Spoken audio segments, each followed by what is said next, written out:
This essay example, as well as thousands of others, is available in text format on our website for free and without registration. Simply Google Ivy Panda Free Essays. Brown versus Board of Education of Topeka, Kansas case.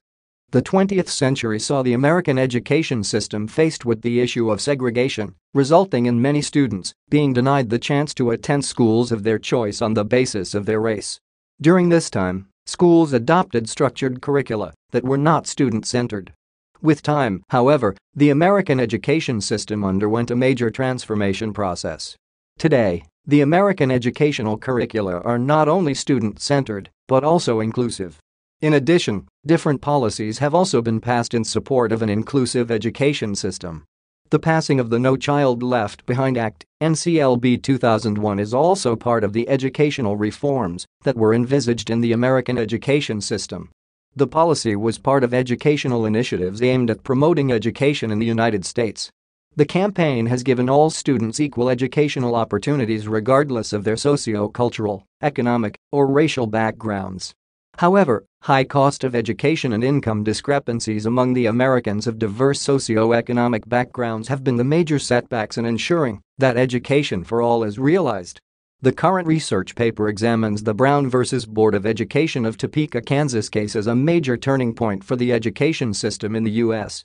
The objective of the research paper is to develop a vision of education for the future based on past educational theories, trends, and practices. The premise of the study is that school and educational systems have been undergoing progressive transformation. Analysis and discussion. The decision made by the Supreme Court as regard the Brown versus Board of Education of Topeka, Kansas case is of importance to the American educational system. In addition, it also challenged the Plessy v. Ferguson, bringing to end segregation in the school system. Previously, separate schools were set for whites and blacks.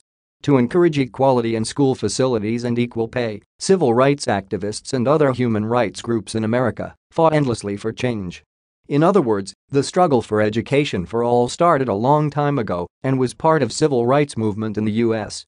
In the case Brown versus Board of Education of Topeka, Kansas, the Supreme Court ruled that segregation in public schools posed a detrimental effect on colored students. In addition, black students were denied an equal chance to benefit from the same educational system as their white counterparts. Consequently, black students developed an inferiority complex, thereby affecting their learning capabilities. The ruling further stated that segregation in schools had the capacity to retard the mental and educational development of black students. This is because it was thought to deprive the students some of major benefits enjoyed in racially integrated schools. As such, there was need to implement an integrated school system. Following this ruling, students from minority races could now be admitted to public schools hitherto regarded as a preserve for the whites. Many people credited and applauded the ruling of the Supreme Court on the Brown case for the change it brought to the education system. Others saw the decision as a turning point for the school's admission system. For instance, minority students who had been denied places on white public schools could easily get admitted. In addition, the Supreme Court ruling made the Plessy v. Ferguson interpretation and ruling invalid. The case allowed for the protection of minorities as required in the 14th Amendment on Equal Protection Clause. This meant that black students could be admitted in schools which were previously the preserve of white students. The ruling by the Supreme Court on this case was a major milestone in the U.S. education systems as schools became disintegrated, allowing students of mixed races to attend same learning institutions.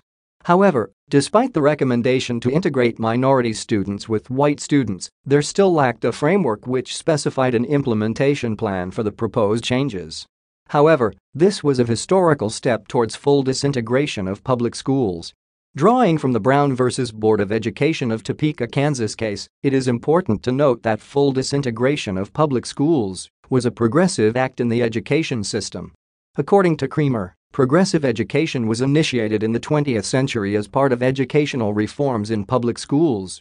Furthermore, it was a philosophy that focused on how students should be taught in schools.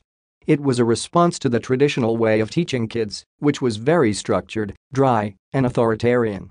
As a result, progressive education focused on the adoption of humanistic values and democratic behaviors, as opposed to the traditional authoritative strategy. Progressivism as an educational theory is based on the premise that schools should be child-centered. The progressive model of education has been described as new education, which advocates for the combination of education and actual experience. Kumar, 2004. The underlying philosophy in progressive model of education has been to change how schools teach students.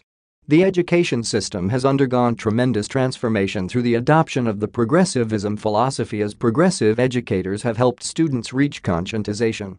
According to Kumar, conscientization involves the breaking of prevailing mythologies in education to create new degrees of awareness, especially awareness of oppression. In other words, the progressive model focuses on continuity in the education system. Just like in the Brown v. Board of Education of Topeka, Kansas case ruling, progressivism called for constant change in school system rather than being static. Currently, the education system has adopted the K-12 education system in public schools, which encourages compulsory education for all. Moreover, there is an emerging trend in the school system in regard to how students learn and how schools teach. For example, compared to the 20th century, the current education process has now evolved into collaborative learning. Different stakeholders have come on board to transform the education system through research and students' placements. The emerging trends are a sign that segregation in school system has continued to decline even as the number of minorities continues to increase. The U.S. education system requires visionary leaders who can implement policies which allow for continuity in the system. My vision of the purpose and structure of schools in the future entails embracing a progressive model which is student-centered. In other words, schools should adopt a curriculum which embraces both education and actual experience. Although the current K-12 education system faces some challenges, the incorporation of NCLB has led to improvement in the education system. Nonetheless, a visionary curriculum which embraces the global changes to make our students excel academically, gain the necessary skills and knowledge which would make them competitive at international markets is necessary.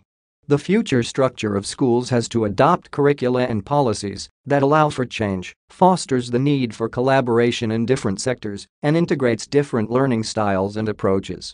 As advocated for by the progressive model of education, the structure should be accommodating to all students, including those who are physically challenged. In other words, education systems have to be more accommodative and progressive in order to give room for new changes and ideas. They should not rely on structured and authoritarian curriculum. Conclusion: the education and school systems continue to undergo transformation. The decision of the Brown v. Board of Education of Topeka, Kansas case was a major turning point in the school systems as it encouraged disintegration of public schools. In addition, a progressive model of education has played a major role in schools and education system as it allows child-centered form of education. As part of transformation in education, progressivism philosophy focuses on education and experience. The model tries to do away with traditional ways of teaching and instead adopt new trend in the education system. Such new trends in the education system have shown progressivism philosophy and what the plaintiffs fought for in the Brown v. Board of Education of Topeka, Kansas case. School systems have changed, and minority students are no longer denied the chance to join public schools. My vision of the education purpose and structure of schools in the future should be based on the progressive model, and education offered should be continuous and not static. This research paper on Brown v. Board of Education was written and submitted by your fellow student. You are free to use it for research and reference purposes in order to write your own paper. However, you must cite it accordingly.